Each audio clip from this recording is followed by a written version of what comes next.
വേറെ കുട്ടികൾ പറയുക ഇങ്ങനെ ടി വിയിൽ ഇങ്ങനെ സ്കൂളിൻ്റെ കാര്യം പറയുന്നുണ്ട്. അപ്പം ഞാൻ ഓടി വന്ന് നോക്കിയപ്പോൾ സ്കൂളിൻ്റെ പേരൊന്നും കാണിക്കില്ല. ഇങ്ങനെ ആതിരപ്പള്ളി. അപ്പോൾ എനിക്ക് ഡൗട്ട് ഇങ്ങനെ തോന്നി, ആതിരപ്പള്ളിക്ക് പോയി നമ്മളെ സ്കൂളത്തെ ടീച്ചർമാരായിട്ടാണോ ഒന്നും അറിയണില്ല. ഇങ്ങനെ പറയുന്നുണ്ട്, ചാനലിൽ ഇങ്ങനെ പറയുന്നുണ്ട് എന്നല്ലാതെ കൂടുതൽ വിവരങ്ങളില്ല. പിന്നെ കുറേ കഴിഞ്ഞപ്പോൾ GLP പാറമ്പിൽ ഗവൺമെൻറ് LP സ്കൂളിൽ പോയ ടീച്ചർമാരാണ് പറഞ്ഞു. അപ്പോൾ എനിക്ക് ആകാൻ നമുക്ക് ഞാൻ ആകെ വിഷമിച്ചു. എന്ത് പറ്റി ഇവർക്ക് എന്നുള്ളത് ആകെ ടെൻഷനായി. പിന്നെ എനിക്കൊന്നും നോക്കാനും വയ്യ, പറയാനും വയ്യാത്ത അവസ്ഥയായി. അങ്ങനെ വിളിയോട് വിളി ഇങ്ങോട്ടും വരുന്നുണ്ട് ഓരോരുത്തർ. ഞാൻ പറഞ്ഞു ഞാനൊന്നും അറിഞ്ഞില്ല, കൂടുതൽ പേര് അറിഞ്ഞില്ല, നോക്കട്ടെ ചാനലിലേക്ക് നോക്കട്ടെ. അപ്പോൾ നോക്കിയപ്പോൾ സംഗതി ഞങ്ങളെ സ്കൂളിൽ നിന്ന് പോയതാണ്. അതിൽ ഞാൻ കുറേ ഫോണൊക്കെ എടുത്ത് എല്ലാവരും വിളിച്ച് നോക്കിയപ്പോൾ ആരും ഫോൺ എടുക്കുന്നില്ല. അങ്ങനെ പിന്നെ സ്കൂളിൽ പിന്നെ നാട്ടുകാരൊക്കെ വന്ന് നിൽക്കുന്നുണ്ട്, പോലീസുകാർ വന്ന് നിൽക്കുന്നുണ്ട് ഒക്കെ പറഞ്ഞു. അപ്പം ഞാൻ എന്നാൽ സ്കൂളിൽ പോയിട്ട് വരാം, എന്തൊക്കെ അവിടെ നോക്കട്ടെ വരാമെന്ന് പറഞ്ഞിട്ട് വീട്ടിൽ നിന്ന് വന്നതാണ് ഞാൻ. അപ്പോഴാണ് ഇവിടെ വന്നപ്പോഴാണ് ഇവരെല്ലാം പോയി എന്നുള്ള കൂടുതൽ എനിക്കറിയാൻ കഴിഞ്ഞത്. ഇവിടെ വന്നപ്പോഴാണ് എനിക്കറിയാൻ കഴിഞ്ഞത് കൂടുതൽ. ജീവനക്കാർ ഇവിടെ നിന്ന് പോയിട്ടുണ്ടായിരുന്നു, എങ്ങനെയാണ് ഇവിടെയുള്ള മുഴുവൻ അധ്യാപകരും പോകുമായിരുന്നു? സ്കൂളിൽ നിന്നുള്ള ഒരു ടീച്ചറും ഞാനും പോയിട്ടില്ല. പിന്നെ രണ്ട് പ്രൈമറി ടീച്ചർമാരും പോയിട്ടില്ല. എല്ലാവരും പോയിട്ടുണ്ട്.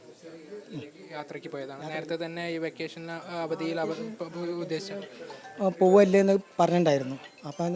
അപ്പോൾ ആദ്യത്തെ പറഞ്ഞപ്പോൾ ഞാൻ പറഞ്ഞു ഞാൻ ചിലപ്പോൾ ഉണ്ടാവും, എനിക്ക് ചില സാങ്കേതിക എനിക്ക് ഞാൻ അറ്റാക്ക് കഴിഞ്ഞ ആളാണ്, എനിക്ക് കൂടുതൽ യാത്രയ്ക്ക് വളരെ ചില സമയത്ത് പറ്റില്ല. അപ്പം അതൊക്കെ ഉദ്ദേശിച്ചുകൊണ്ട് ഞാൻ പറഞ്ഞു ഞാൻ ഈ പ്രാവശ്യം ഇല്ല, പോയിക്കോളൂ എന്ന് പറഞ്ഞു. നിങ്ങൾ പോയിട്ട് വരിയെന്നാണ് പറഞ്ഞത്. സ്ഥിരം ജീവനക്കാരാണ് എല്ലാവരും? ഇവിടെയുള്ള സ്ഥിരം ജീവനക്കാരാണോ? പാചക തൊഴിലാളി ഉൾപ്പെടെയുള്ളവരുണ്ടായിരുന്നു? ഇവിടെയുള്ള സ്ഥിരമുള്ള ജീവനക്കാരാണ്. അവരൊക്കെ ഈ പരിസരത്തുള്ളവരാണ്? പരിസരത്തുള്ളതാണ്, ഇവിടെ ഉള്ളവരാണ്. HM പാലൂരുള്ളതാണ്, ഒരു ടീച്ചർ കുളത്തൂരുള്ളതാണ്, ആശ ടീച്ചർ പറഞ്ഞ കുളത്തൂരുള്ളതാണ്, ബാക്കിയൊക്കെ ഇവിടെ ഉള്ളവരാണ്. കൂടുതൽ വിവരങ്ങൾ അവിടെ നിന്ന് എന്തെങ്കിലും ലഭിച്ചിട്ടുണ്ടോ പിന്നെ സ്കൂളിൻ്റെ ഭാഗത്ത് നിന്ന്? ഇല്ല, കൂടുതലൊന്നും ലഭിച്ചിട്ടില്ല. അങ്ങനെ കേട്ട വിവരം ഒരു ടീച്ചർ, ഇപ്പോൾ പോകാത്ത ടീച്ചറും പറഞ്ഞ് ഇങ്ങനെ കേട്ടിട്ടുള്ള പോലെട്ടാ, എന്താ ചെയ്യുക നമ്മളിപ്പോൾ ഇനി എന്താ ചെയ്യുക, എന്താ പറയുക, ഒന്നും അറിയില്ലോ എന്ന് പറഞ്ഞ് ഒന്നും വിശദ വിവരം കിട്ടിയിട്ടില്ല. ഇവിടെ എത്ര അധ്യാപകരുണ്ടായിരുന്നു? ഞാനടക്കം 6 പേര് നോക്കട്ടെ കേട്ടോ. ഇതിൽ വേറെ ടീച്ചർമാരുണ്ട്. 1 2 3 4 5 6 ടീച്ചർമാരും ഞാൻ ഉൾപ്പെടെ 7 ആൾ. ഞാൻ മാഷല്ലെങ്കിലും ഞാൻ ഉൾപ്പെടെ ഗവൺമെൻറ് സർവീസിലുള്ള 7 ആൾ. പാചക തൊഴിലാളി ഇവിടെ അടുത്തുള്ള തന്നെയാണ്. 8 പേര്. ടൂറിന് പോയതോ? ടൂറിന് പോയത് ഇതാ 1 2 3 4 5 6 അയാളെ ഭാര്യ 7 പേരാണ് ഈ സ്കൂളിൽ നിന്ന് പോയിട്ടുള്ളത്.